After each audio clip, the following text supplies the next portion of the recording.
It's me, Vera, here to remind you that this is an adult podcast. That means we're going to deal with tough topics. Take a break if you need it, and be kind to yourself, because we sure won't be.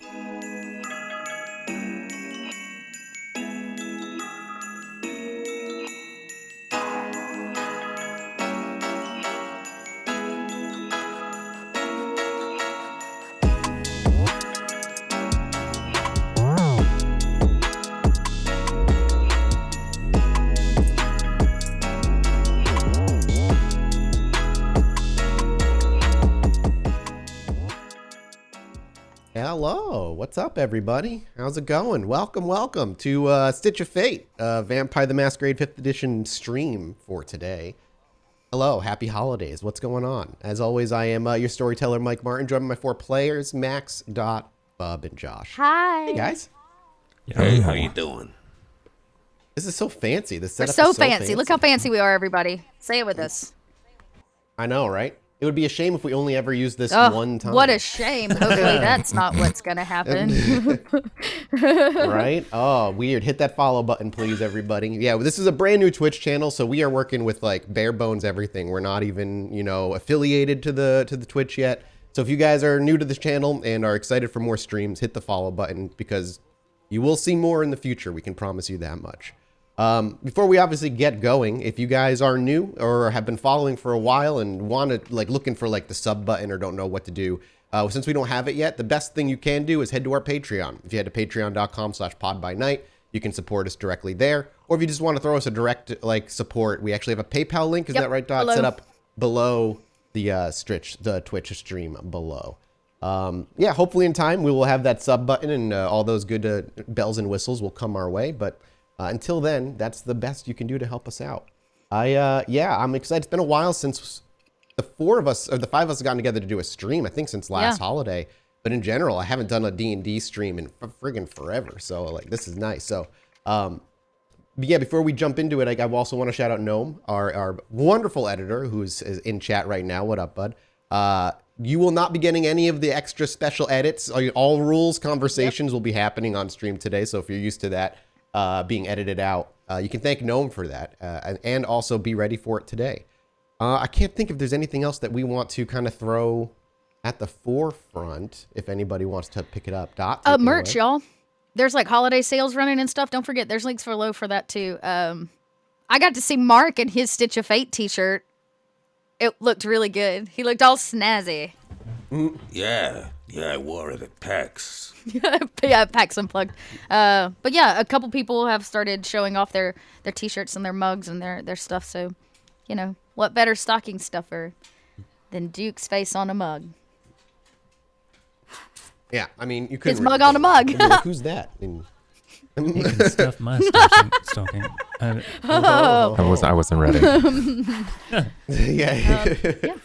And and we're also going to have Sean back today, everybody. It is a Christmas miracle. Sean has returned to our present.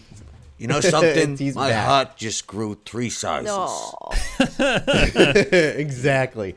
We can't, and unfortunately, he cannot die today. He has a future waiting for him. Oh, wait, none of us can die, right? No, I mean, that's true. None of you can die. right. It would throw everything Yeah, we got off. plot It would throw armor, baby. everything off. The darkest timeline. Yeah, is what I heard. you got some plot armor.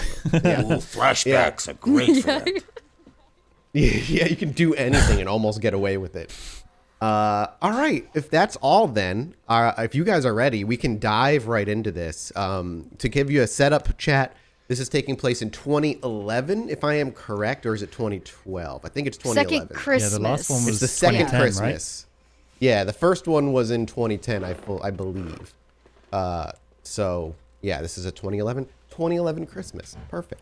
All right, well, without further ado, let's rein things in, set the scene, and see what our very young coterie at this time is up to. There's silence as the camera pans up from the ground, and darkness gives way to a very dull-looking background. At this point, Vera, your club is still relatively new. only been around for a few years at this point, correct? The official Succubus Club has only been around, yeah. The official Succubus Club, correct. The one that you got, you know, in recognition for rejoining the Camarilla. Around this time, how many years has it been around? Well, about 15. I think it's like Don't have to be 15, exact. 15 or 16. Well, okay, by the time the podcast picks up here, it's been more like 6 or 7. It's like really fresh. Yes, here now. Yeah, so that's Yeah. right around this time, 2011. So it's only been around for about 6 or 7 years. A lot of the regulars that would end up being your regulars are probably just starting to really come around. But we're going to find ourselves where we always find ourselves as the camera rushes through the front doors, through the rushing, thumping music at the top of the club, with bodies gathered together, lots of Santa hats stuck on heads. You see a few people with red noses carrying around green and red drinks. And how would you decorate your club for the holidays, if you would at all, or would you allow people to just kind of do their own thing? Well, you know, mistletoe is actually a very deadly plant. So I imagine that she's decorated with far too much mistletoe. It is that kind of a club as well. It may not be a Fangs Out club, but, you know, the kind can do what Yeah, they of want. course. So I imagine there's like certain mistletoe corners and door frames in the works. And so as the camera weaves its way through the thick crowd, people stumbling and laughing raucously on the dance floor as drinks are continuously spilled on an already sticky dance floor at this particular point, we push past it and make our way toward the back. A few people in the corner are making out under one of the many mistletoes dangling from the many different banisters and areas that they could be pinned up in. But our attention isn't stuck here for too long as we rush by, down some very familiar stairs in the back room, and into a back corner where we actually see what seems to be a coterie getting ready to head out for the evening. We see, I believe out of all 4 of them, however, Duke might still look exactly the same until the last minute where he needs to grab his jacket. For now, though, out of curiosity, as the camera pans into this room in the basement where you regularly meet, does it look like you are all heading out on an evening, should I say, dressed up for the holidays, or is it more casual attire? And what is the scene that our vision picks up with as the camera bursts into the coterie's early meeting for yet another, a second Christmas gathering together? Okay, well, Max, despite what I'm wearing right now, he's not in his bathrobe because he's going outside. So he's got his outside clothes on, you know, he's got his hoodie and he's got his trench coat and he's got all of his weapons on him as he usually does. Let's face it, he's going outside. But as mentioned before about the Santa hats, he's got his ratty old Santa hat that he wore from previous years. It's got a few more unidentifiable stains on it than this one has. He's also, his jacket is open right now, and you can see he's wearing a t-shirt that says, "Now I have a machine gun, ho ho ho." Incredibly festive. As he turns around and that shirt is kind of bared to the rest of the coterie, does Sean, Vera, or Duke remark on his attire? No, I don't think so. no. I think it's very fitting of Max to do things akin to this, at least from what I've seen thus far. I actually got that reference. Max actually notices them looking at the shirt and says, "Oh yeah, it's just a shirt. I'm carrying a shotgun." Yeah, I thought so. The rest, kind of, Duke looks over nonchalantly and then probably continues about getting ready. And as the camera continues and moves past Max, how does Vera look as she's She's getting putting ready for a on night an out on the excessive town? amount of like fur, you know, like a fur jacket piece and like fur around the tops of her booties, which are her, I guess, vinyl suit is like tucked into these fur boots. She's kind of like, you know, the Matrix meets Snow Bunny. All right, I like it. Now, do you own a pair of ice skates, or will you all be renting when you make your way out there? No, I don't. Duke definitely doesn't own a pair of ice I can't skates. say. Yeah. Very good. I used to have a pair of Yeah, I'm ice gonna have skates to way rent. back in Russia, but it's been, well, 80 years. Max or Sean? Sean doesn't Sean definitely owns rollerblades, but not ice skates. Okay. Max might. You know something? You know, Max isn't going to be able to rent skates when he gets there, so he actually has a beat-up old pair of skates. Are they the ones you clasp onto your shoes? Yeah, they're old hockey skates, basically, yeah. Oh, God.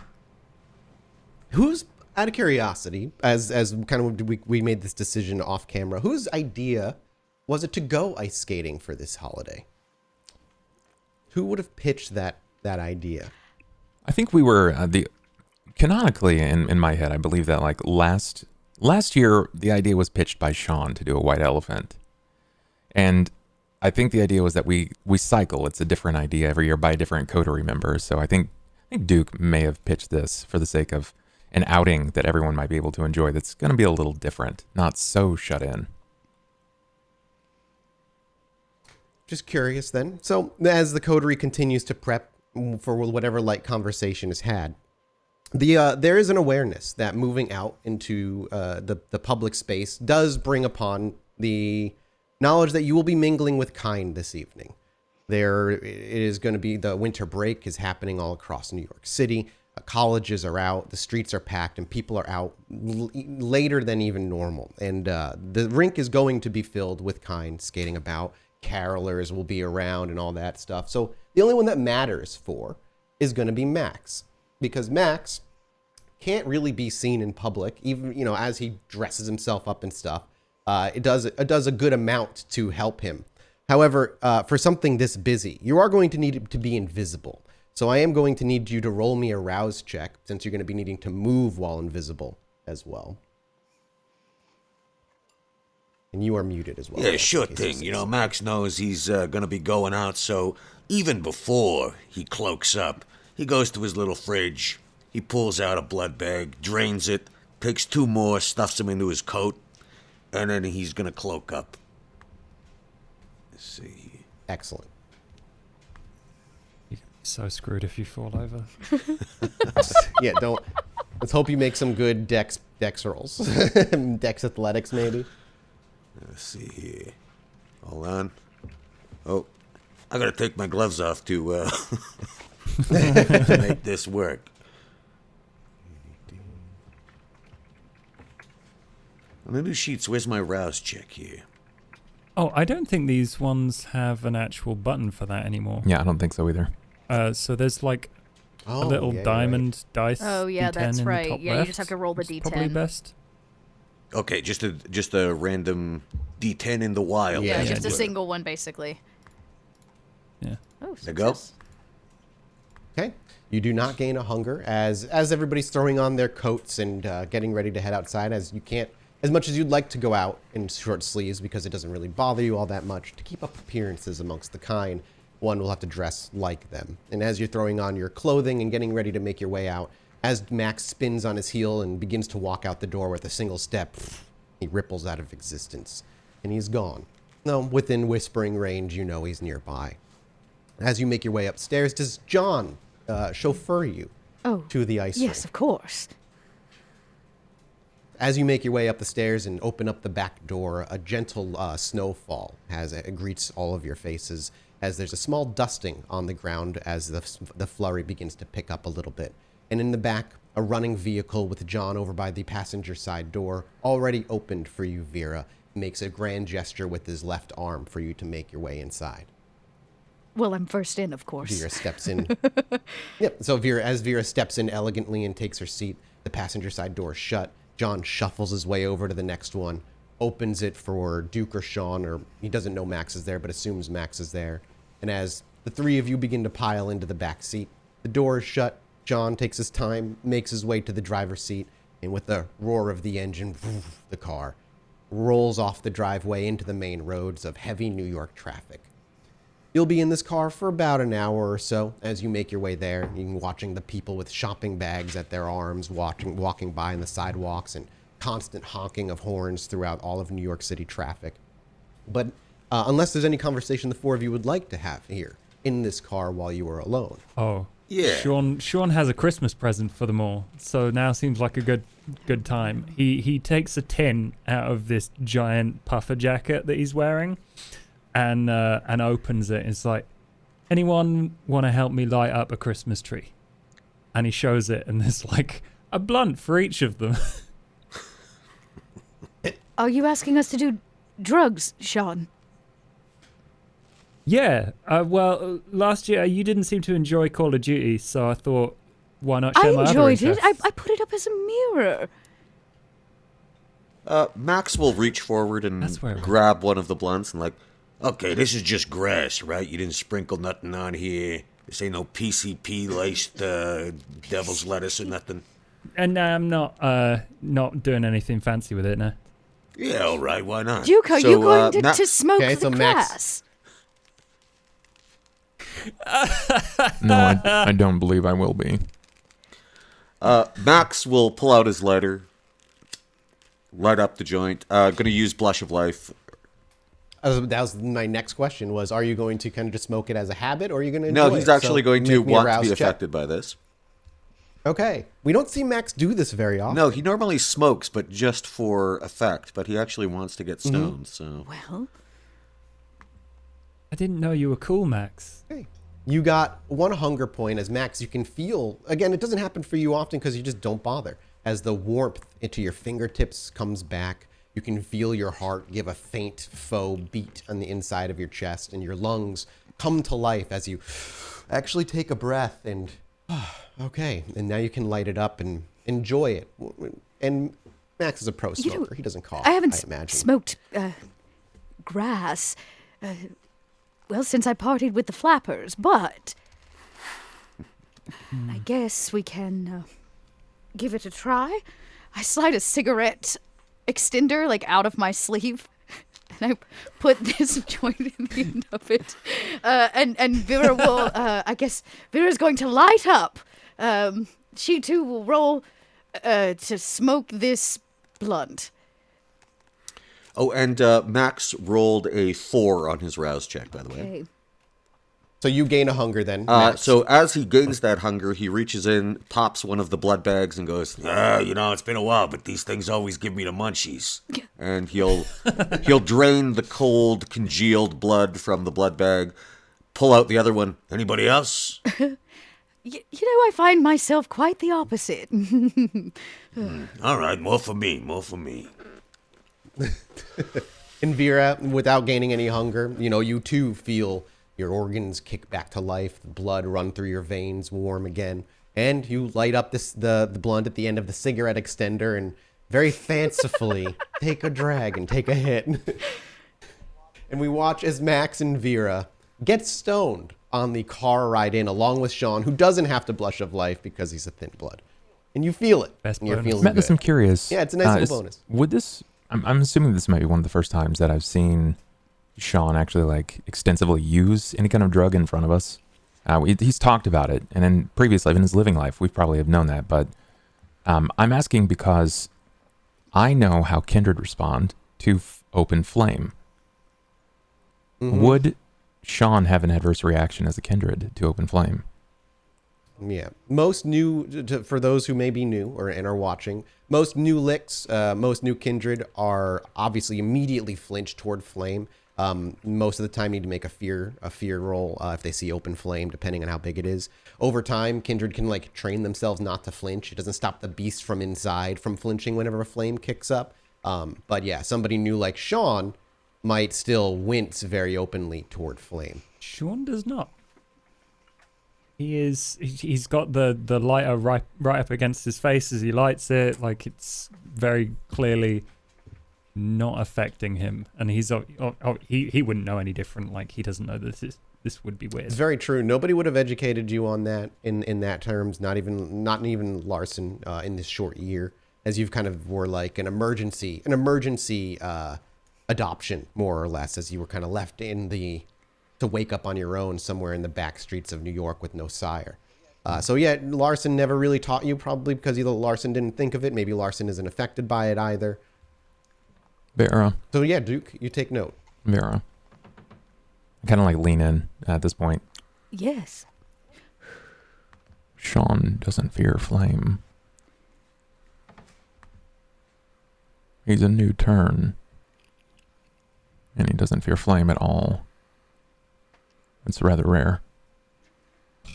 Yes, well, from what I can tell, he doesn't fear much. Sean, Yeah. you do this often? Smoke grass? Oh, yeah, every day. Never had any adverse reactions? Well, yeah, there's a few times, like, if you do too much, you can throw up and stuff, but, like, it depends on what you mix it with. Not mortal reactions. I'm supposed to be doing something No, different? oh. You don't seem bothered by, say, the flame or the heat. Nah, it's how you light it. It's pretty normal. Are you bothered No by worries. any heat? I like room temperature, but, like, no. Like the sun? No, Sean, heat's not a Sean, problem for Sean, me. can you walk in the sun? Yeah. Yeah. That you would know, Sean would know is kind of a thin blood thing, but it's not a full-blooded thing. Yeah, you'd not notice that I go out during the day? Thought John would have told you. We're asleep. And what makes you think I I mean, notice yeah, what you but, like- do? Yeah, Oh. I kind of knew, but Fair enough. I thought everybody else did too. Well, you know, it is time for the holidays, the gift of knowing each other better. Yeah. Hey, thanks for this grass, man. This is it's been a while, like I said. Yeah, good. That's my personal stash. Nothing but the best for you lot, you know? Yeah, is it just me, or is this stuff a lot stronger than it used to be? How long has it been since Max has imbibed the Devil's Lettuce? I would say definitely. He had his ghouls in the. We've seen what his pack of ghouls was like in the. His ghoul smoke on the regular. Yeah, yeah. Yes. I would say definitely in the 70s. Perhaps it fell away in the 80s. So you've had a very nice break from it. So as he's hitting it and he's kind of moving his fingers around, Sean, looks like he's taking it pretty hard. Yeah, I'm just like, oh, well, the interesting thing is they've developed a couple of new strains, so blah, blah, blah. What? He begins In the to ramble. Sativa what? And as that conversation continues and goes probably longer than you realize, you're kind of jostled out of that conversation when the brakes get hit extremely hard and you guys kind of lunge forward. And as your attention is drawn forward and you look out the window, it looks like John almost hit the car in front of him just by a couple of inches. And Vera, as you look over to John as you are in the passenger seat, you watch John as he barely can keep his eyes open in this moment. And he seems to just kind of be looking around. He's like, my apologies, Miss Vera. John, As he waves some smoke out of his maybe face. we should not hotbox the car. I'm fine, Miss Vera. To We're enjoy almost Vera, allow me to One The drive. cars in front of him have already started moving, and he hasn't started moving Allow yet. me to I'm gonna drive, wind down the please. window. John. And he looks up, drive, yes, and then he hits the gas John, pedal and stop. he begins to keep moving.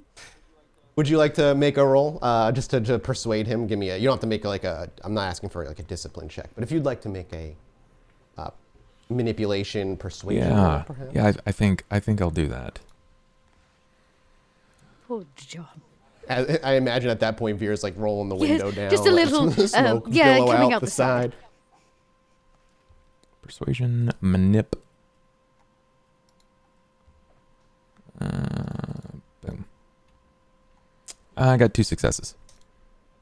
It's plenty, as especially I imagine Vera is like in the back, like agreeing with you and like whatnot. John eventually relents, waits for a moment where he can pull off to a side area, pulls the car over, and then very drearily and haphazardly turns the car off, takes the car keys out, then puts them back in, out, looks back to Duke, puts them back in, but lets them go, and then opens the driver door and John, shuffles why into the don't you back. ride shotgun? It's like a holiday treat.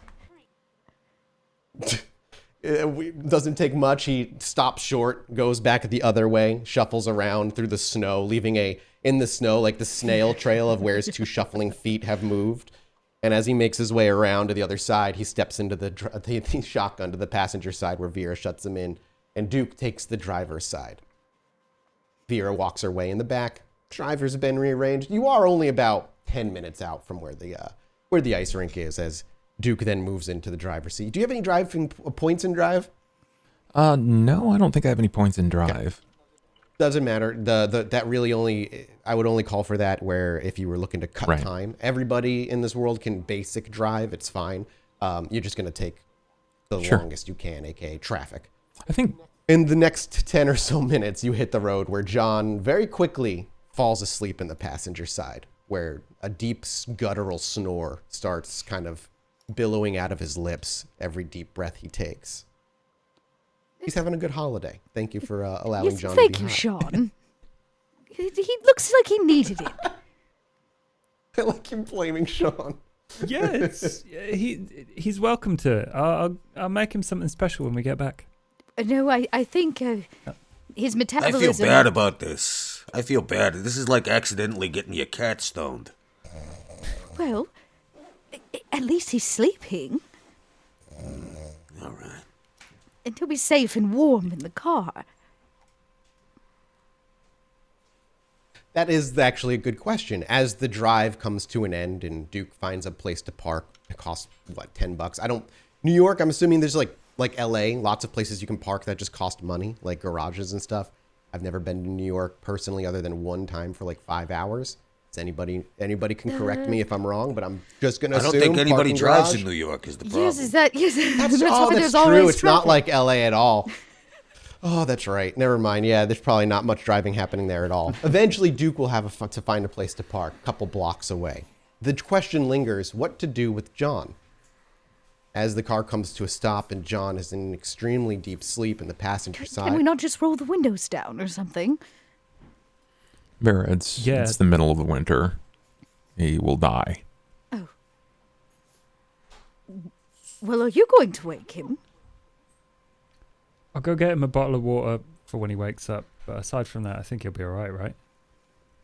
I should be able to rouse him awake. He's just slightly intoxicated, right?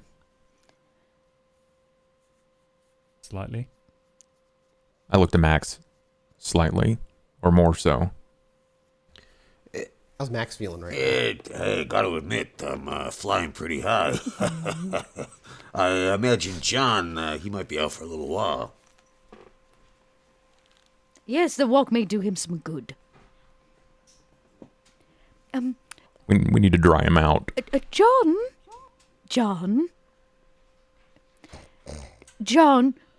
Do you shuffle him? Do you like jostle him on the chair? I tug at his tie, just a little. John?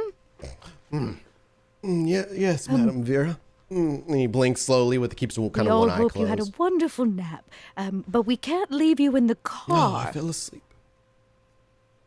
No, of course, I'll join you, Miss Vera. I will watch over as you all enjoy your Christmas evening together. He fumbles for the door, finds the handle, opens it, and pushes it open, takes a step out, and looks like he's going to attempt to join you as he goes to open your door, but goes to open instead John. Duke's door. Thank you, John. Sean got you water. Here you go. Sean, you're about to have a Sean holiday hands him- job. I'm sure in your youth you're familiar with walking the elderly across the street. Since you've gotten this Yeah. elderly one high, it is your job to escort him at least to the rink. Yeah, that's not too... I'll do it. I just kind of loop my arm through his and, drag him. He follows with a quick stumble before catching his feet and walking with you as you make your way a few blocks away toward the skating rink. You take your journey completely packed with kine from side to side. Lucky for you, most of your hungers are completely under control. There's the slight little itch at the back of your throat at the smell of all these mortals walking by, but you're able to contain and move forward. And eventually you can hear the raucous of the music being blasted over speakers across the outdoor skating rink, the laughters of people and children, the sounds of skates on ice eventually as you turn the corner, and there's the giant ice rink before you. Loads of people skating in circles, some actually with some skill, jumping and twirling, performing, it seems like, for whoever is willing to watch, while majority of the others are looped arm in arm with somebody they know, or their hand is pressed up against the nearby wall as they waddle skate their way across the rink. You make your way down, where you can rent the skates that are needed, 3 pairs, as Max has his own. Out of curiosity, do you all just pay, or do you use any kindred trickery? Oh, I make your way saunter in? up, sling my fur back, and I say, "Excuse me, we are spending what we believe will be the last holiday with our grandfather." And I point, "We were hoping maybe you could treat us to a last outing with our dear loved one." The ladies at the counter kind of looks up, chewing gum just obnoxiously, and she points back to the sign. "Elderly get in free this weekend. He's fine. You Great, he has gotta a pay, small foot, a lady 6.5. though." And she nods, looks back. "You hear that one? Get on it." And you? She points to you, Vera. Size? Right. Lady 6.5. 2 of them. And you, big guy. She points to Duke. 15 wide. That's a big boy. You need a 15 wide. Get that, Maria. And how about you, Ken? I have no idea. Come on, I come on. don't, You guys are taking a while. He's a 10. I don't know what the 10 sizes instead. are here. 10. Thank you. All right. You guys can take a seat over there. Sorry, If Sean. one of you just wants to linger around, we'll have they'll be up in a I couple noticed your minutes. shoe Don't worry size the moment you stepped into our haven. Actually, my grandfather's foot's a little larger than we planned. What size might a... Max, what size do you wear? Oh, that's right. Even better. John looks to you. Good. I trust you, Vera. Whatever it is you want to get me. We'll just stick with the 6.5s. And I grab both pair. Like, I am not putting this old man on a pair of skates. There ain't no way. No way. So as he walks, he'll follow you over, letting go of Sean's arm now, trying to, in his own way, help you over by guiding your arm, but in reality, he's very much leaning on you, Vera, as he makes his way over to the bench and you sit him down. He does reach for his skates, though. I was hoping you could take photos of us. John? He thinks for a minute, lets his arms down. Well, I could do that, yes. It's just been so many decades since I've skated. Let me... Yeah, Do you have a camera? yeah. Here's my phone. Use that. Just don't look through Wrong. the camera reel. Wrong answer. We will not be using the cell phone. I give that back to Sean like it's a bomb. Just no. Duke takes the cell phone and breaks it. It's a rule. There's of the Camarilla. a couple people in the area that are sitting in the benches look over and then kind of look to Sean to see if he's going to do anything. Sean looks like he wants to do something, but is like somewhere between confused and angry, and also trying to follow the rules. So he's just like going bright red in the face. I whisper over to whoever's looking, "Don't worry, he's getting a new one for Christmas." And as is the way in New York, once they realized there wasn't going to be a scene, they turned their Move heads on. and went back to their Very good. business. I'll get you a pair that's going to fit better, John. How about the disposable camera? The one you keep in your breast pocket. Remember? And I pat it. The camera.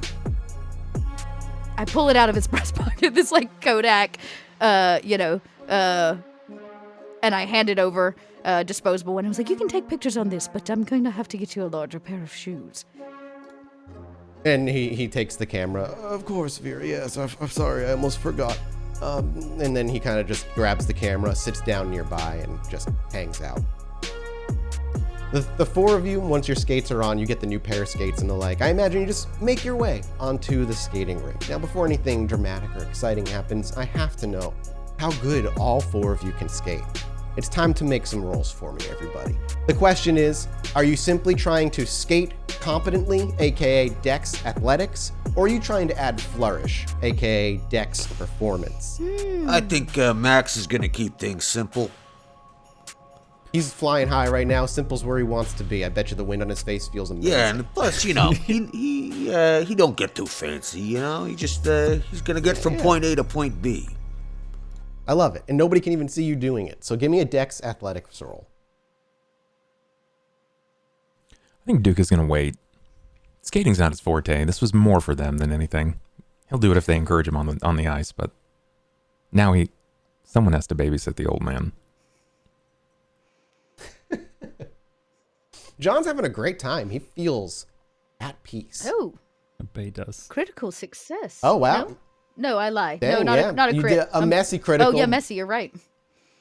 It is a messy critical, but Oh no, you knocked down some we'll get children. to that we'll get into that in a minute. You are stoned. I want everybody else's roll first. Duke's going to hold back. What about Sean? Sean?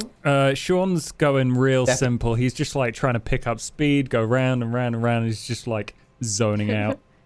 All right, and with 2 successes, you were able to easily do that. You watch as Sean kind of skates onto the ice and just starts doing laps like somebody who just knows how to roller skate at the bare minimum. Vera is now the question of like, what are we getting? I think we're gonna out of go you? with performance because then hopefully I can use my specialty in dance. Okay. Oh, a bad roll for Vera. I'm going to rouse because that's only 3. No, well, it's 5 technically because it's also a messy critical. Also stoned. Yeah, you did another messy critical okay, success. you know what? That's not terrible. But I think I will. I can reroll 3. Why not? This matters you can add more to to the successes Vera. if you want. And I want to look This up a matters rule to real Vera. quick. For the sake of it. Hey, another 10. Yeah, that's and a 7 on top so, of it. So okay. Yeah, 4, 5. And are you using awe or anything? No, or I any of your don't. I free mean, she can abilities that would technically- draw attention? My cats are fighting. She can technically use awe without rousing, so I imagine she would. Yeah. Correct. Yep. That's what I'm asking if you're going Oh, out there for with sure. awe. So as Sean skates out there, Max makes his way out there without anybody seeing him, and we'll get to what happens with you in a second. But the minute Vera's toes touch the ice, those around her seem to not stop what they're doing, but become ever so slightly intrigued, distracted. There's an elegance to the way she even simply steps on the ice and takes those first few skates gently out into the center almost. Definitely getting out there away from the crowd and separating herself away. And a lot of her formal training growing up and what she was forced to go through with Aster still shows very much in ice skating. There is a similarity, I'm sure, in a lot of the muscle memory of your formal ballerina training and your dancing and then getting onto the ice. Hell, it's very possible in the past that you've done some very light ice dancing. And as the skates kind of angelically hit the ice, you have that silent glide every time you take a step, as though there's no effort whatsoever. You're simply hovering on the ice itself. You spin. And you jump ever so slightly up into the air and land with a grace, arms out, and back skate. And you're not doing it to impress anyone out the gate, you're just trying to see if you have it still. It's been a little while, you haven't really flexed these muscles in a while, and as you do so, you watch Sean, Duke, and Max can see the crowd very slowly, eyes turn. Each one watch, they continue to skate. And if you're if you get anywhere near her, you can almost feel that allure, that pull to keep eyes on, gazed on her. Vera loops around and simply says, I think I might like this. And as you kind of skate out, there's a couple of a young man and a young woman kind of peel out from the crowd as well and try to not necessarily join you in like a synchronized dance, but also seem to try to perform alongside you. Again, it's not so much of a competition as much as they just kind of like, you're inspiring them. And as they fall out into the center of the ice with you, they want to join you in just performing for the crowd and entertaining the masses with you very much the center figure in all of this. And for your messy critical, it's that all eyes are on you, whether you want it or not. With awe, sure, you're going to draw eyes here. But with the roll you made, there's no one stopping from looking at the very clear, most talented, best skater that this place has seen tonight, maybe even the past few nights. And a show is almost put on for them. And, Max. yeah, speaking of messy criticals. Yeah, so as Max is skating around and You're really kind of picking it up and like I said, enjoying the wind on your face. You watch as Vera enters the center of the ice. And it's not that you stopped skating. Most people around you stopped moving at the speed that they were very abruptly to keep eyes on her. And this batch of kids, somewhere between 12 and 15, there's about 3 of them, stop dead. Mouths half open. Ever go to a convention and you have those people who stop in the middle of the goddamn walking hallway to gawk at whatever amazing new game is being shown or board game? That's what happens. They just stop dead. By the time you notice it, Max, it's too late. You try to put the brakes on, ice skeets out forward, and this dust kind of snow covers them a little bit as you crash into them, and you become visible as you tumble onto the ground and hit these kids. And as they look up at you, you're still covered. You're wearing the big your hoodie, usual, and I got the scarf and whatnot. Exactly. But as you hit them, this large man came out of nowhere. They scream abruptly, and some of them try to scramble away. As you land on top of them and do end up injuring them briefly, very lightly, like bruising them in the leg. But you fall on top of them. How does Max react? Max is, of course, stoned, so he's just like, oh, shit, oh, sorry there, kids. Whoa, I gotta watch myself, not too steady on my pins here. One screams, stranger danger, stranger danger! And they're like trying to kick you off and move and freaking out. All right. Hey, I said I was sorry. And Max grabs the walls, pushes himself back up to his feet. Now the question is, Max, are you going to continue skating, or are you going to step away, become invisible again, and then go skating? What's your next step? I think Max, realizing he's now visible, is probably going to... He is still backing up and just going like, hey, look, sorry, no hard feelings. But he is going to try to get out of sight so that he can disappear again. You may make me a dex stealth check as you probably leave the ice rink, and we're going to have to re-roll your hunger roll to go invisible. Sure thing. And first you needed a dex stealth, yes? Yep, just to get out of people's vision.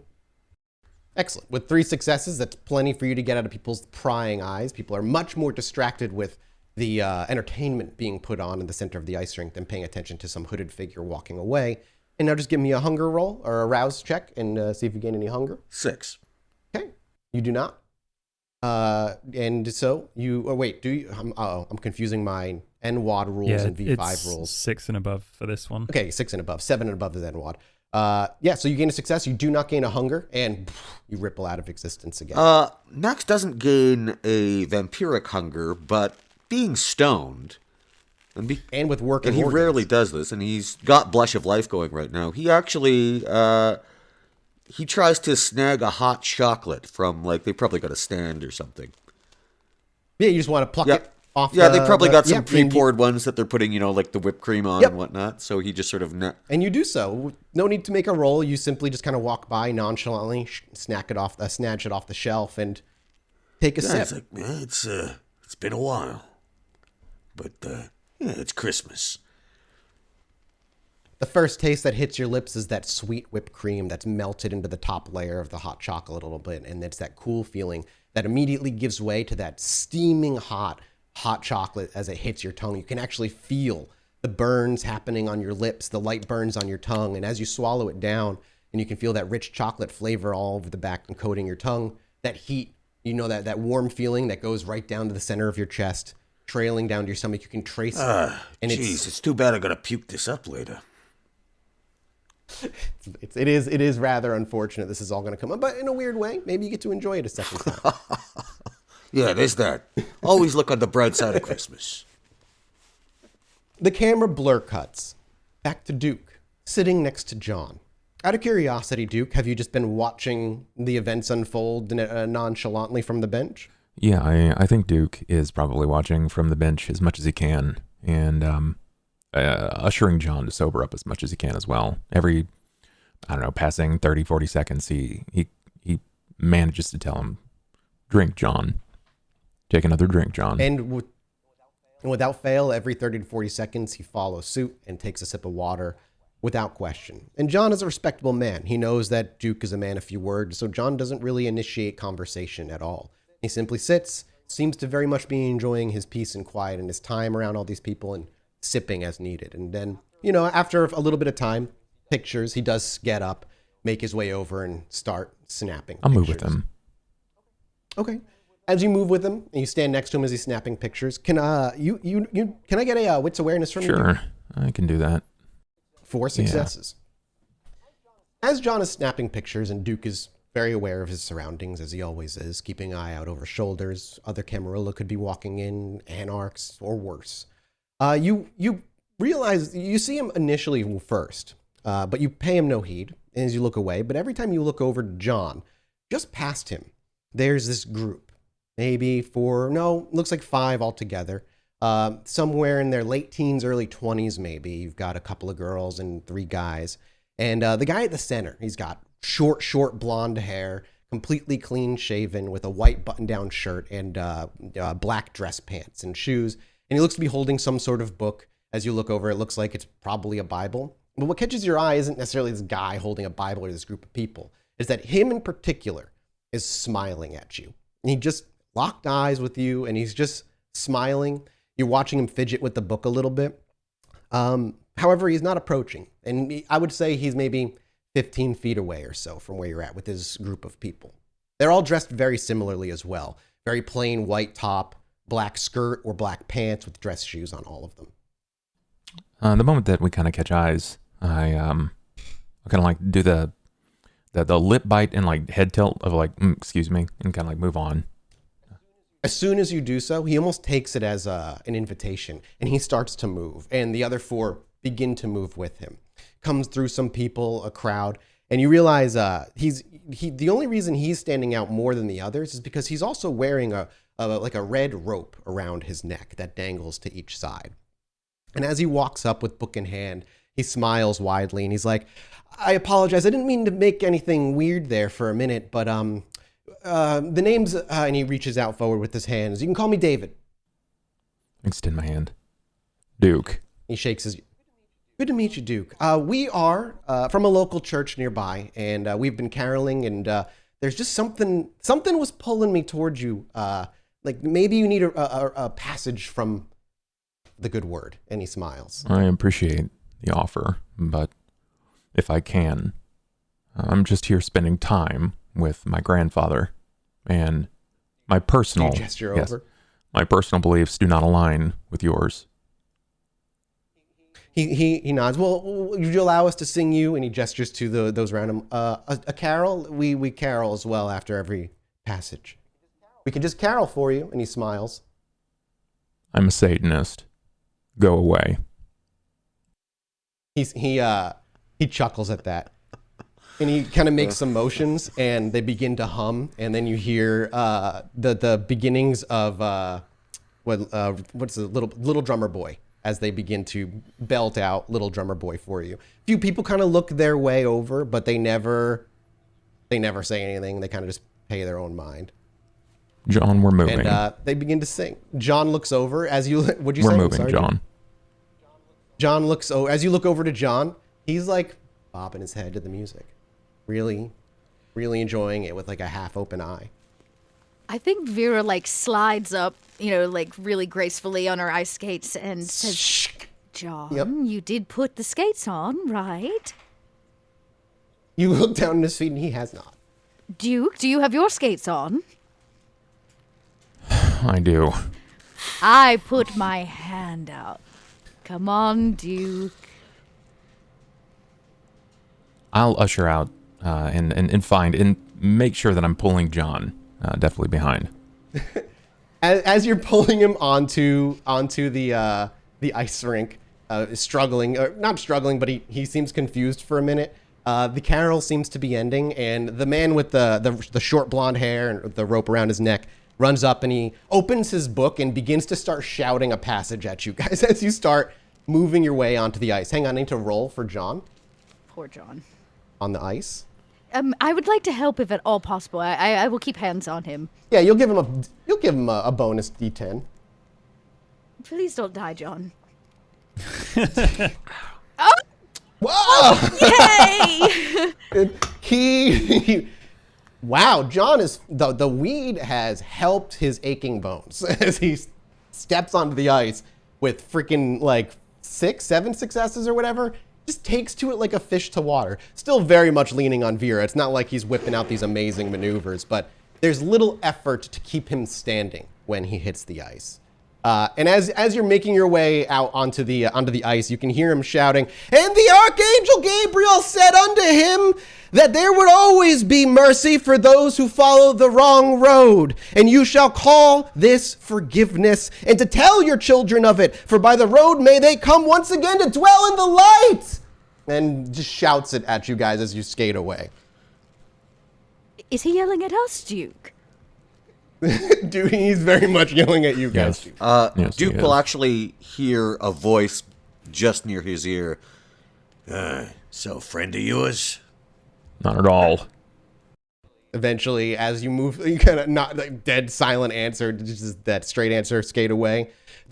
After he gives that passage, he seems to have a conversation with them, and they all kind of move away from the skating rink, leaving you all to skate on your own. I kind of want to keep my eye on them to see where they're going. You would need to leave the skating rink to keep following it. Okay, so they're not in building anymore. No, they're leaving and like Gotcha. making their way Okay. out. And this skating rink in my brain is Sure. outside. I That's fine. apologize. Then if they're no longer within eyesight, then I'll maintain here. Sure. And you all skate for the remainder of how long would you all skate for? Give yourself as much time as you'd like. You enjoy this very much. For as so. little as he possibly can. No, Vera makes Duke stay on the ice, at least for a picture. And, I skate as long as John can handle it, because I have no stamina problems. Wait, are we Yeah, you're are we fine. taking a photo? John took a few photos of you, like just action photos of you all. However, if you are all wanting to get together for a photo, John would happily take a photo. If Max knows that's happening, he'll sort of like duck away, de-obfuscate somewhere, come back onto the ice all bundled up, and sort of skate in. And, It's all eyes. yeah, it's basically just this and a huge Yeah, hoodie yeah. and scarf, and also a steaming cup of hot chocolate. It's a great picture. As the four of you get together on the ice, as there's still, you got strangers kind of mingling around you all. You all get together and pose, and John takes the little Kodak camera out of his pocket, brings it to his eye, and he takes a couple pictures. It's gonna be a before he it's gonna be a slides it great back in. picture because everybody's dressed in like winter wear and Duke is still in normal attire, just wearing black gloves. It is a very bizarre holiday picture, but it'll look great next to the one from last year. And eventually, your rink skating comes to a close. I imagine you're there for a couple of hours before John very clearly becomes tired, even though he's enjoying himself, is ready to sit down and relax. And if you take that as your opportunity to leave, then you do so without trouble. On your way out, however, as you're making your way down a block, you can actually see down there that same group of people, this time caroling at some random door along the way, singing the same song, Little Drummer Boy. And you will have to pass by them if you travel the same route back to your vehicle, or you could go around them if you choose and try to just take a little bit of a longer route. I'm just I curious. want to walk right yeah. through them. It's your best mate, Duke. Let's go say hi. And now that the picture has been taken, Max will have ducked it off to the side, obfuscated again, as he does. Yep. Let's just see. 8. Rouse me. Nice. Okay, you're not hungry. And Awesome. I think I'll drain the last of those the blood bags. Okay. Put you back to 100. Yeah, he basically takes what's left of his hot chocolate, empties the cold blood into it, swishes it around, and drains it all. Oh, that's Hey, vile. flavor it up. I like it. As we get close, like when we're finally in earshot, I looked over and go, "Do you know what I love more than anything? A religious man. A religious man." Can I get a wits awareness from everybody? So you and Mark will be the only ones, as you're walking through them, as Vera plows through them and walking by them. The guy who is singing, the lead of this group of 5 or so is singing, snaps his book shut because just kind of interrupted by this crowd of people walking by. But just before he snaps his book shut, you're able to get a glimpse, a minor glimpse of the inside. And it seems like the pages were all blank save one, the left page, and didn't look like there was much writing on it, as much as it looked like there was a ripped piece of paper hastily taped into that book. Like almost like a newspaper clipping looking thing that was like taped into that book itself. And it snaps shut, however, before, you can see anything inside. And as they kind of step out of the way, and as you say, I love a religious man, his disdain goes to joy, and the family they were caroling to takes as an opportunity to quickly shut the door and Right. get behind them. Look, if he makes eye contact, that's all I need. No, he did. He looks at you and he smiles. I smile back. Widely before. Yes, religious man, do you have a name? He reaches out. You can call me David. David, what a manly name you have. And I kind of walk into his space just a little bit, and I'm like, tell me, David, do you do this often? As you step in, it doesn't seem to disturb him at all. He does not give way any ground. He simply smiles, and he's like, only during the most important of holidays. Which is this one? Well, Christmas is an extremely important holiday, is it not? You're the expert? Why don't you enlighten me? To enlighten you on the birth of our Lord and Savior. But that is why you're out his here in the mortal cold form. singing, isn't it? He smiles. It's one of the many reasons. Many reasons, more than just the birth of, what's it, Jesus? I think it's Jeebus. He smiles very Jeebus. pleasantly. Jeebus. The birth of Jeebus. He smiles. I see how this is going. Unfortunately, you are not going to find any conflict here with me today, ma'am. Conflict? I'm sorry, did I offend? Oh, you're not openly attempting to insult me, yeah, I'm sure. If you'd like to have this conversation, perhaps we can have a coffee one evening. A dinner, perhaps. We can truly lay all our cards out on the table, and we can truly dive deep into David, are you asking me on a date? He smiles. No, I would never. Seems to me like you might be. That is, of course, if you're not interested. Where can I pick you up? What street? We're on some street corner, no doubt, right? Yeah, you're on some street corner near the How about right the ice rink. here? This evening. Sure. I can't do this evening, I'm sorry. Does Jeebus call? He smiles. He does. Well, then it sounds to me like you need to choose our date. You see his the tongue kind of go with the cross on the inside of his lip, and as he thinks, well, when are you free next? How about next weekend, same time? Yes, I prefer my dates on Sunday. Is that a problem? It may be. How can I reach you? Do you have a phone number? Oh, a girl never gives out her number. Coffee and all that. Tell me, David. This book of yours, this is the good book? Yes. I kind of make eyes to Duke. Well, Yeah. read us something from it. Save our souls. Can I He can I smiles. make a roll here? I'd like to. What do you I want to see something. Based on a detail that you gave me earlier, it doesn't seem so mundane. But I'm not sure if I caught anything else on him. But you made note of the red cord around his neck. Yep. Still around his Could neck. could I tie that to anything occult wise? Not really. Okay. No, nothing that would jump out to you at all that would this represents something. Could I? It's very familiar to a priest or a deacon's Like the when you see cables them they wear wear. around. Oh, okay. Yeah, those long, Gotcha. like a long. Okay. Could I just? That's what I could mean by just, rope, I guess. tie it is to like something. cable. I don't want to try to tie it to something occult-wise. I'm just talking like a fire hydrant or something.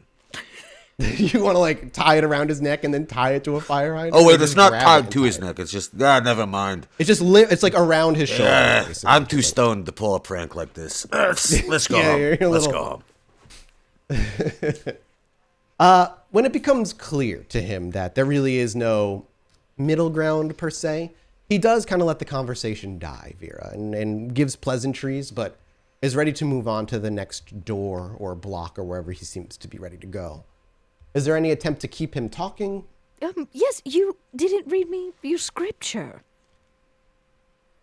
He looks over to Duke. I did, actually, but one of you wasn't particularly interested in... I apologize. He looks to Duke. I understand I probably forced that upon you as I was shouting it when you went away. I thought maybe I could reach a Satanist like yourself. But he says, I don't want to waste my time nor your own, so please. Saving have a souls good is a night. waste of time. Did I see that his book was empty?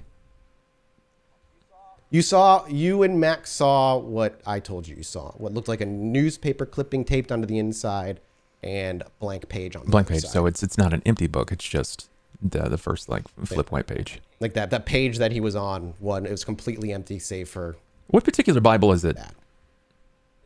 There's no marking on no it. marking. You don't see anything other than a cross on a black leather bound book. Doesn't say like King James's version or any of that Vera stuff. doesn't know the book's empty. She just gets the vibe that something's up. She's poking. Yeah, he's certainly alluring to something more here. Can I'd like to use a discipline. Okay, what would you like to use? I want to compel our friend here. So with compel, I can usher a simple command essentially. And I would just like to see his book. And he looks to you very, very calmly, and he goes, "No, thank you, though." Yep. Hmm? He says that out loud? Yes. No one knows you used to compel other than Duke. It's not an open power. Duke, you know you used it. You felt it. I do. I'm going to up the ante here. I'm gonna rouse and mesmerize. 1. All right, so I get hungry. I get a little hungrier. Okay. All right. And I am gonna mesmerize here. What does he get? Does he get a resist? I think he's got to get a resistance, right? Yep, it's intelligence resolve again. All right. You feel resistance again as you command him to hand you the book. But it looks like he's about to move to hand you the book.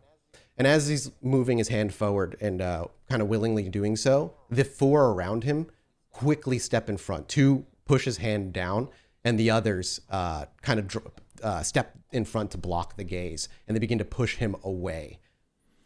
Now, let's be reasonable here, sir. Let's not be commanding or trying to take something that doesn't belong to you. I don't want to have to call the police. I simply do not wish to take anything. I just wanted to know more about the text that you're reading from. It's the good book, the man's holy word. Have a good evening. He's quickly getting shoved to a side street. Do you do anything? I wait just until they're out of earshot. They are eventually. The 2 kind of wait until he turns a corner, and then when he's out of sight, they follow. They resisted my abilities. So They're not normal. Sean has definitely noticed this is starting to get weird. So he will have left, and as they're leaving, he's gonna make his way around, and like as they go into the alley, he's gonna go out of the alley and like bump the guy and see if he can lift the book. Okay, so you wanna cut him off on the other side of the alley. You want to get to the other side and bump into him, like as though when he's leaving, you're gonna try pass by him. Yeah. Okay, cool. When Max hears this Max. from Duke, he'll just lean into Duke and Vera, because I assume Sean is already on his way, and say, "You want me to trail him?" Fear not. I don't think it was coincidence. Alrighty. Let's see what we can see then. So Max will be just trailing behind them, essentially. So essentially, you're setting up a flank here. As Sean is trying to get to the other side as quickly as he can, Max is approaching from the rear as the 5 are moving down the side alley to try and get out away. Got it. Yeah. Max will be the first one to see them, to lay eyes on them, just so you know. Go ahead, I Vera, just my want apologies. do you know whose territory this is? You would know it falls under, where you guys fall under Ventru, I believe. I imagine someone would want to I gotta know open it up. that some zealots are going door to door. He picked me out of a crowd, Vera. We're at a skating rink with potentially hundreds, and he picked me out of a crowd. Immediately shouted faith at me. but I was able to get out of earshot before it became a detriment. Well, it sounds to me like we may have some troublemakers. I kind of just like look around the alley where I know that the other two are already starting their trajectory and go, let's see what they find out. Max, you would be able to approach them first as they're still at the very beginning of the alley by the time you make these decisions and Sean goes off running and you follow from behind. Do you wait for Sean to make his appearance, or do you actually take action, or do you simply tail them? I'm just tailing them. My intention is that even if Sean is I don't actually necessarily know what Sean is up to, but sure. I'm basically observing them. Okay. It's just Max is like, all right, let's keep some tabs. Give me a wits awareness, just Max. Wits awareness? Just see if you can hear words. 2 successes. It's hard to pick up much of what they're saying as they're whispered in hushed, quiet tones as they're kind of hurrying down the alleyway. But you are pretty certain you heard one of them, a male voice, say, "Oh, it was her. It was her." Okay. Eventually, though, as they approach, Sean, you're coming around the corner. You can see there's a car kind of running, waiting, and as they're piling out of the alleyway, you have a split second to kind of like bump into them and try and snag this thing. Oof, so, first, if you're trying to be unrecognized or unseen, or maybe just get away before they get a clear look at you, I would like a Dex performance check, as I assume you're just going to pretend to be bumping into these guys as like, "Oh, I'm sorry. Unless you're looking to just straight on, like, without any preamble or any pretending, you simply are trying to snatch it from him. Yeah, see, Sean is not a performer, but he does have a specialty in pickpocket. So I don't think he's too worried about being recognized here. Wouldn't you just use larceny? So he's just going to take the split moment to just like bump and get distance. It would be Dex larceny with the specialty pickpocketing. Yeah. I really want an extra bonus dice because Duke had problems. You want to rouse? So I'm going to rouse as well. Okay. I don't get hungrier. Nice. Still, though, you rolled a total of 5 successes. And as they're piling out, they're not like helping him or carrying him away anymore. He's walking very much on his own now that the line of sight between him and Duke has been broken for a certain amount of time. He walks over. He's walking over past the 2 front people, and it's as he's about to walk past the 2 people in front of him to make his way to the car that Sean sees them, clocks them, and goes from walking or like a light jog to a full sprint as he kind of just rushes by them, shoulders him, definitely sending him off course, like making him stumble a couple of steps. But as you do so, you can feel the pleather book in your fingers as you clasp down into it and effortlessly slip it out from under his weak grasp, as he clearly had let his guard down, thinking that he was going to be safe from this point on. Max, from the rear, you can see him making his way to the car, and maybe you're ready to make a move to stop him, but as he's about to, you see Sean bump into him and like, "Oh fuck, oh sorry," and he takes off. And there's a brief moment where they're looking and he realizes, hey, that fucker took my book. And as he shouts and points, he gets pushed into the car with another person, and the door shuts as 3 others break left and start chasing Sean. Sean, as you look behind, you can see 3 people, the two girls and one of the boys are in a full sprint now after you. Max and Vera and Duke would see that whole scene from a bit of a distance on the corner of the block as you're kind of like just watching to see how it all goes down. And you watch all of this happens in the course of basically 3 seconds. The bump shoved into the car, they split, and the car starts to roll away. Max, car or Sean help? What do you do? First thing I'm going to do is clock the license plate number. Okay, you clocked, give me a Resolve Intelligence for a memory roll. Just need 1 success out of this for you to memorize it. That happened? Yep, you got 2 successes, and that's you clock the license plate. It's in your mind. You will remember. Okay. Then once you look and clock it. So I'm gonna leave old Charlie Church there is in the car already, right? I imagine John was kind of lingering. That's actually, you left John. Oh, yeah. I apologize. I thought you were talking about John. Yeah, the other guy's in the car already with one other. Yeah, Charlie Church. Charlie Church with the... Charlie Church. Okay. Though the question does linger, thank you, Duke and Vera are left with John. John is with the 2 of you as you're watching this all happen. It's not like he doesn't know that you guys are into like some weird shit, obviously. It's just, he's stoned and an old man. John. Well, he's mostly sober now for the John? most part. But he's Yeah, that was a We're while going to ago. need the Yes. yeah. We're going to need the car. Do you mind retrieving it? Of course, Miss Vera. I will be back as soon as I can. And he turns and it looks like he's ready to move fast. And boy, does he move fast for John. Meanwhile, I'm gonna be, once I got the license plate number, I'm making a beeline for the three that are going after Sean. Okay. Vera and Duke. Well, you can chase them. I'll follow. Shouldn't be hard to follow them. Or we could just wait Sean out. He'll come back to us. Max will be able to handle the little ones. I would like to know where the car's going. Are the buildings tall around here, Mathis? Yeah. I can already tell what you're thinking. Please allow me to take your coat. Thank you, Duke. I like drop the, and I'm gonna just try to find a fire escape and get up as fast as I can. Sure, a nearby fire escape isn't hard to find on buildings like these. I will need a Dex Athletics check from you. Okay, and can I use Cat's Grace for this? Which I Let's look. believe gives me a +2. I just want to look it up, but I'm pretty sure I get a bonus, the celerity bonus, to anything that requires balance. Let's see. Cat's Grace. Here it is. Free. User automatically passes any Dex or Athletics-based rolls needed to keep their balance. Yeah, so this is for the jump, not for any balancing. Okay, so great, I'd need this is just for you leaping upward. But yeah, once you're up there, you will not need to roll any dice in order to maintain balance on the thin edges of Have a any, 5. building. Yeah, that's plenty. You watch as she, like you said, Duke, she unfurls her coat, just kind of lets it fall. She looks around, briefly clocking the buildings around her, and before deciding on one, taking a few large strides before bending her knee, leaping up, and very elegantly grabbing the rim of a fire escape, and with all that momentum, kind of going into a handstand before locking her legs around one, and then sitting up, and then going up on her own. And then I think Vera begins the like balance beam run across the tops of the roofs And you're trying to track this to try to thing for just as keep long an as you eye can, on where the basically, right? car is going. So I'm gonna need you to make me a wits awareness roll. When it just leaves me to Duke.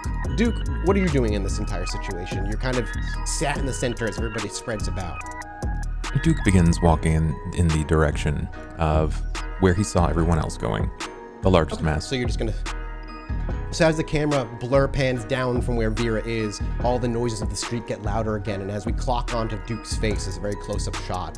It's a moment where he thinks, and then he simply takes slow steps toward the camera, blacking out the camera before, when we can see again, it's the back of his head, and he's walking with purpose down the sidewalk where Sean is being chased. I rouse, You made. and then you I rouse, rouse okay. for success, so I'm gonna add 2 extra die to this, which is a good thing. 3. Okay, we'll get to. You were able to keep track of it for the first base. That's all. of, Vera just of wants to be able to chase. keep eyes on the car. Okay.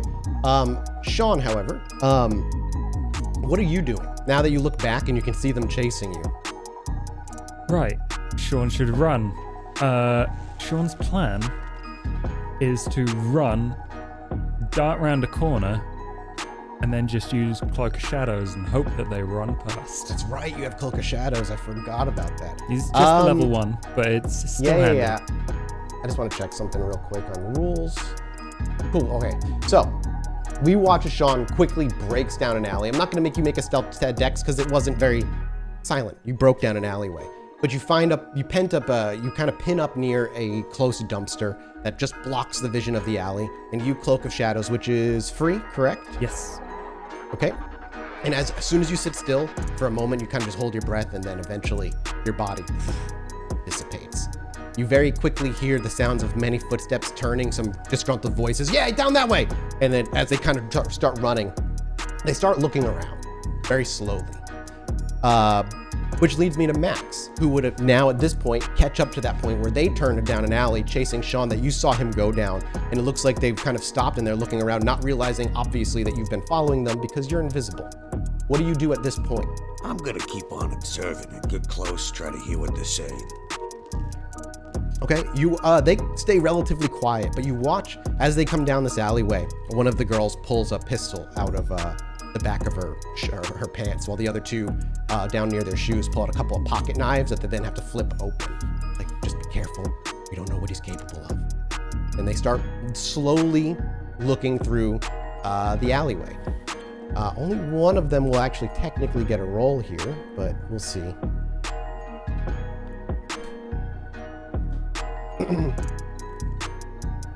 Okay. Max, do you wait for them to take action, or do you, as they're like slowly crawling around with weapons now drawn, do you do something? Now, I know that Sean can pull a little trick like me. Like, I know he can't walk around or nothing, but I know what he's capable of at this point, right? Yeah, you've been with Sean at this point in your history around 2 years or so. Okay. All right, so I think I figured out what's going on, so I'm waiting to see if they discover him. If they do, and they try to make a move, then I'm gonna pounce on him. Okay. Can you make me a dex stealth check, Sean? Okay. Please. I really don't need much from you. Okay, that's 2 successes. Honestly, with 2 successes, you clambered under the dumpster. And as they're looking around and they look over to the dumpster, 2 immediately move on. 1 takes a little extra second to look. And that one looks over their shoulder just to look around. And as they do, and then they look back, they double take. And they look directly into the eyes of, or in the direction of Max for a minute. And Max, you're not sure if they're clocking you. You know there are kindred abilities that can help them pierce through it, especially Auspec's abilities. But it looks like for a minute they maybe see you. Do you try to hide, or are you just standing out in the open, though invisible, obviously? I was standing out in the open, right? So I was just following them. All right, so if it looks like they've seen me, how close are they? Yep. Maybe 5, maybe at most 10 feet away. The closest one's about 5.5 feet away, probably. You know what? If they can see me, something's going on. So I'm gonna pop on them right in the face. All right. You catch her off guard as she's looking at you, and she's not sure she's seeing what she's seeing, but she doesn't have time to react. Please pop them. Let's see. So that'll be a Do strength. you use any abilities, disciplines? Oh yeah, potence is always up. He can't. The one you attacked can't see you. As you're charging this group, the one who can see you, the girl with the gun, pops a couple of shots, and she technically will get a couple of shots off at you, one attack roll, because distance attacks go first. But her pool's not. Oh wait, she had a gun in her hand. One had a gun, 2 had knives. You know what? That's different. If she had a gun in her hand, then Max, he's gonna probably punch her instead? probably gonna punch her. All right, well then she's getting a defense roll instead of an attack roll right now. And you know what? I might as well re-roll those. Success. All right, do it up. All right, how many do I get to re-roll? 3. Just re-roll those wild? Yep. She's still gonna get a shot on you, technically, because Sure she thing. gets to go first. It's cool. I'm wearing a flak jacket. It's not gonna do much. Oh my god, she critted you. But you take half. You take 2. As she quickly brings the pistol. Whoa, my microphone. I bopped the microphone into my face. I'm sorry. That's surprising. As she brings the pistol up and starts firing shots, a couple do hit you and kind of do some very minor damage. Again, 2 total.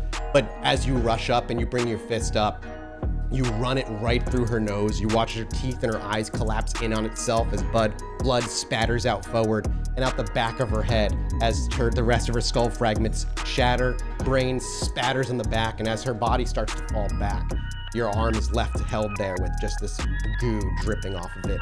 The other 2 whip around, unaware, with knives at the ready. And Sean, you watch as feet run up, and then the landing of a headless body as the thick, viscous blood starts to flow gently and slowly under the dumpster. No. Oh yeah, like he's, Sean puts his arm in the way and like barriers all this like wave of blood from like getting to him. Just a question here. Is that 2 after my flak jacket or before? Before your flak jacket. How much armor is your flak jacket? I'll take 1 extra point of damage away and leave you with a single point. All right. So So you got hit for 1 point instead of 4, which was what she rolled. all right, sounds good. So, and she's no longer a factor in this Her fight. body hits the ground as the other 2 whip around, and with knives drawn. I assume I'm visible now, there's right? Oh yeah, you're very visible as they're not like as they look surprised to see you. Yeah, with the other hand, Max is gonna just pull out his scarf and go, Merry Christmas. That at the showing of your face, it seems all confusion or question leaves, and all that's left on their faces resolve as they move to attack you, which they will in a moment. But first, Vera, you're following along. You're able to keep track of this car for a good few blocks before I need another wits awareness from you. Okay. They keep going, so they don't stop in this area. No, yeah, they're not stopping at all. Okay. I'm gonna... At least I know what direction they're headed for now. I will... That's not what I wanted to do. I'll roll again, but I'm not going to... Actually, yeah, I am. I'm gonna rouse, because so far, so good on those rouse checks. Yeah. Okay, success. So I'll add 2 more to that wits awareness.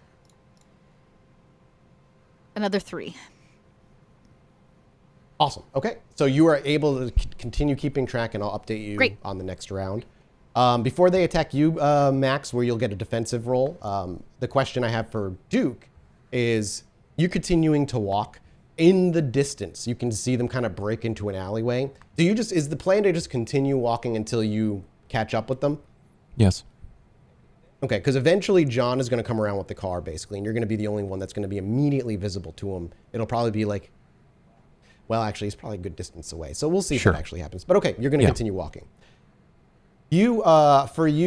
Max, as these 2 people are going to run at you, a defensive roll is a Dex Athletics roll. That's basically your ability to dodge. And you have to decide, how big is that pool for you? Dex is 3. That'll be a pool of 5.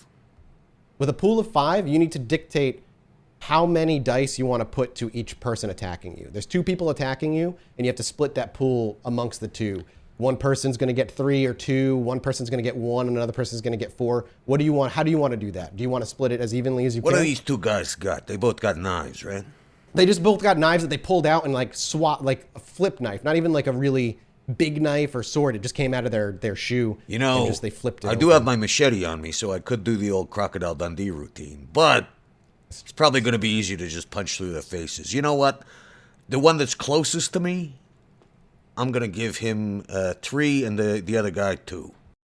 They are actually able, as one lunges at you, what's surprising to you is how recklessly and without fear they're throwing themselves at you. Most people you fight, there's some level of self-preservation, but this person very openly doesn't even care.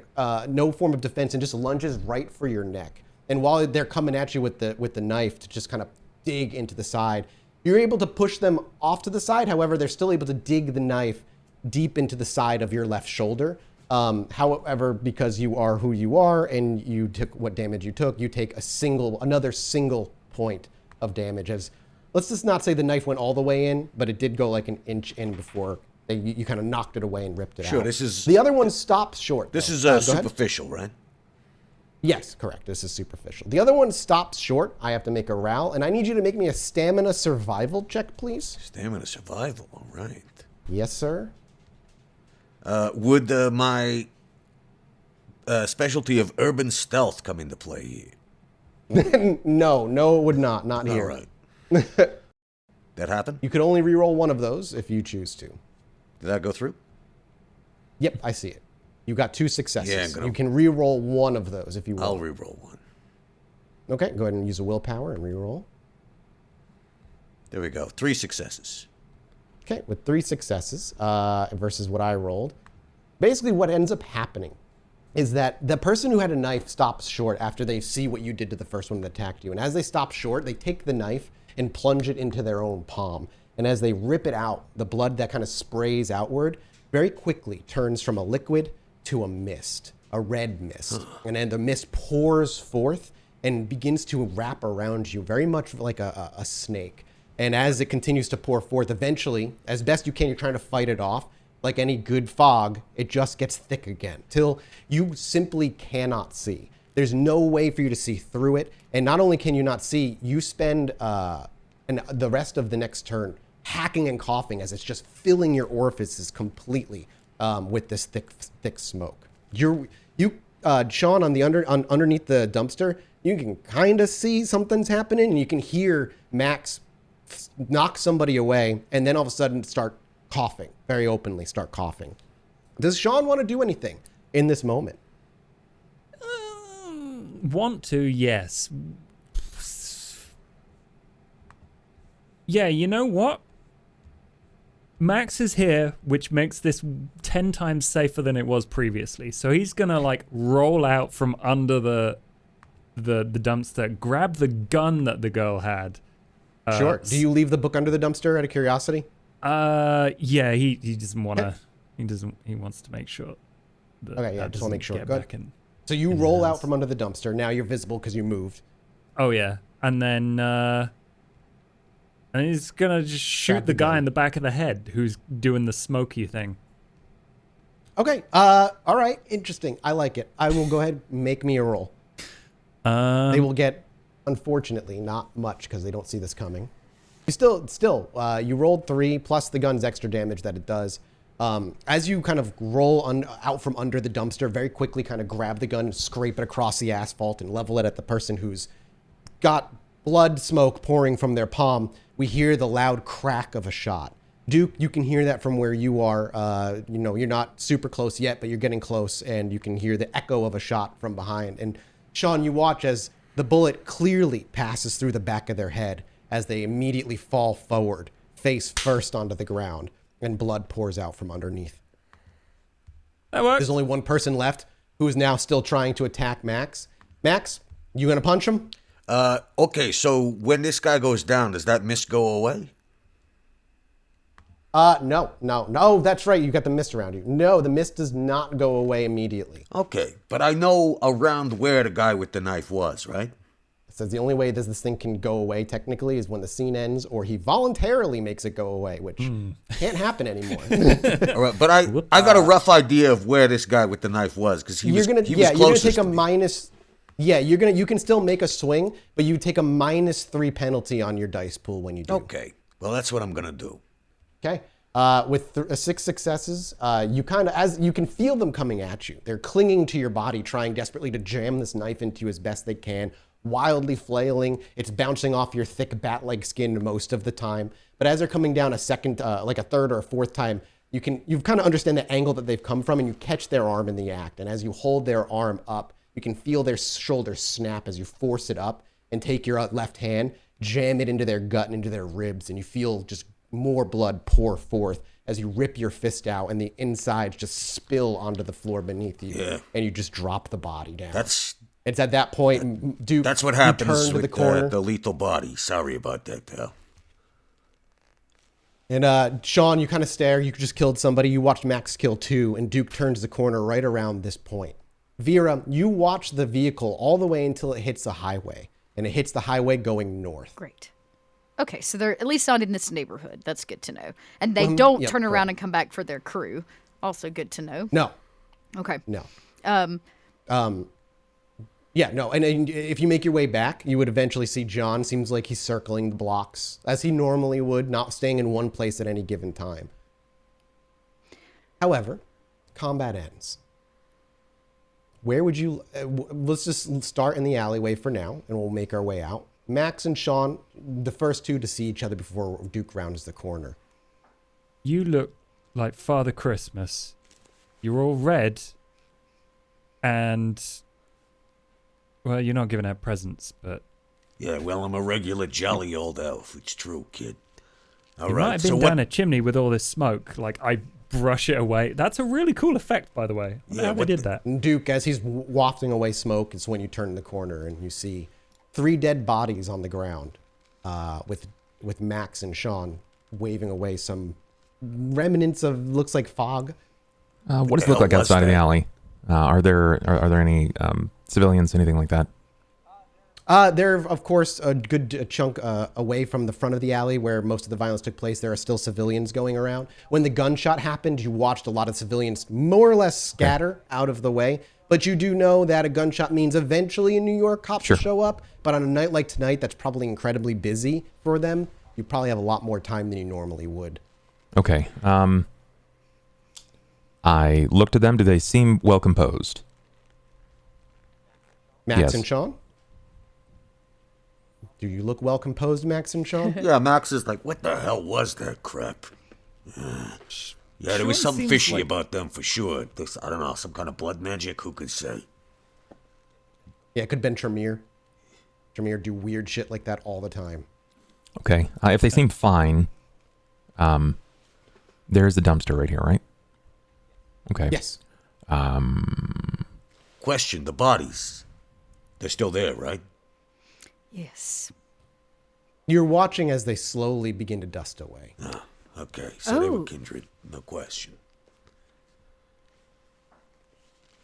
That changes things. That's new. That changes things. So they dust then. Okay. Mm-hmm. Please tell me we at least got the book. As Oh, Vera, yeah. the car pulls up, Vera steps out, walks into the alleyway, and you see this carnage, and she opens with, "Tell me you at least got the book." Yeah, 1 second. Sean lies down on the floor in the puddle of blood and like puts his arm out under the dumpster and like reaches for this thing he jammed at the back. He's like pulls it out and sticks it in the air, and it's like covered in crap and dirt and blood. Got it. Max will also pull out his little notebook and jot down the license plate number, rip out the page. Sure. And this is the car they was driving. Oh, I passed that to Duke. You know what to do with that. I would like to turn on heightened senses to see if there's anybody still lingering. As you do so, make your wits awareness. And Duke, we'll say, because we are obviously running toward the end of the episode, what you end up finding with this license plate is that it was a stolen vehicle. Long since stolen. It's fine. Kind of anticipated as such. What do we find out about the book? What's this? We'll get to that momentarily. Here's another little tidbit. I heard him talking, and I don't think they were necessarily scoping you out, Duke. They said it was definitely her. So I'm assuming whoever they were looking for was actually Vera. Oh. Glorious. Vera, the first thing that jumps to your mind is you've made countless enemies over your decades, performing your functions for prior to the Camarilla and then performing functions for the Camarilla. That could just be thrown on the top of a very long list of people who are likely looking to kill you in the city. No, 3 successes. 3 successes. You take a moment, as you hear that from Max, you're like, wonderful, another enemy. But you take a moment, you close your eyes, the world itself livens. You can hear every footstep in the nearby city block, how fast they're walking, where they're walking. But as you listen, no one seems to be heading your way. As you look around and your eyesight sharpens and you can see further and clearer than you normally can, nobody seems to be lingering on any rooftops watching over you, peering out any windows, or looking out through any corners. Well, All the while, Sean's flipping through the book, presumably. Yeah, if no one's taken it from him, then he's just going, boring. Is it clear that this is anything Thin of Bloods? interest? No, it wouldn't be Okay, necessarily all right. clear. No. But as you're saying boring, you're damn right it's boring. Because as you're flipping through it, the whole fucking thing is empty save the front page where Max and Duke saw that one clipping. And as you read through the clipping, it is the exact thing he shouted at you, Duke. A passage from the Bible, presumably. And you kind of simply, the book itself is dead empty otherwise. What was that passage again? Empty pages. Yeah, I can read Please. that for you. Give me a moment. The Archangel Gabriel said, "Behold the mercy of the Father, for it is greater than you can ever know. For even now there is a path opened for a road to mercy. Tell your children of it, for by that road may they come once again to dwell in the light." 1, 2, 3, 4, 5. What I will say is while you don't know where it's coming from, you do know that that's not a Bible passage. It's presented like one, written like one, looks like one. Would it make a difference But- if I willpowered 2 of them? Okay. No, because there is really no way for Duke to have really come across this knowledge whatsoever, especially at this point. This is not a common thing. And so, but with as studied as Duke is, at least the modern versions of the Bible, the King James version of the Bible, this is not a passage in any of them. Maybe it's from the books that have been removed over the eons of editing, like the Book of Timothy or the Book of Sure. Judas and all these others, but you can't pinpoint it. You just know it's not from a common Right. Bible. Well, they're interested in me and reciting fake scripture. is definitely a biblical passage, just not one from a Bible that we're most familiar with. We're all sinners somehow. Isn't that the truth? Well, Sean, it may be worthwhile to let Larson know there's thin bloods poking about door to door. Zealous bullshit. And, Duke, if the license plate doesn't really run, maybe just a nod to let the Vintru know. Certainly, it shouldn't be a problem, though I wouldn't immediately wash this as just thin bloods. And as this conversation comes to a close, and we for a moment think that our holiday special ends as the screen fades to black, the words 9 years later appear. Sound rises, and we find ourselves back in the basement of the remnants of the club. Duke is pacing back and forth, what they've discovered, what they've learned over what happened to Sean, the encounters of with Larson and Mia, and a memory ticks that night 9 years ago. Another weird religious encounter with Kindred happened, and as he fumbles through some books and some folders, desperate to find what he was looking for, out falls an old leather-bound book stained in years-old dried blood. And as you flip open the cover and see that particular passage, it feels like dots connect for Duke. And on that moment, he snaps the book shut, and we end our holiday special for this evening. Merry Christmas, everybody. Merry Christmas.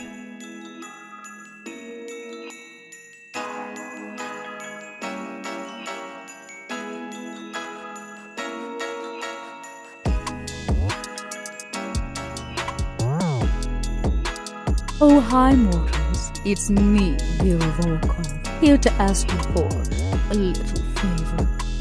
As you may know, the club is currently under renovations, and we could use all the resources to get back on our feet. You can help us by either joining our Patreon or visiting tpublic.com and getting your grubby little fingers on a custom Drac Pack t-shirt. Well, what are you waiting for?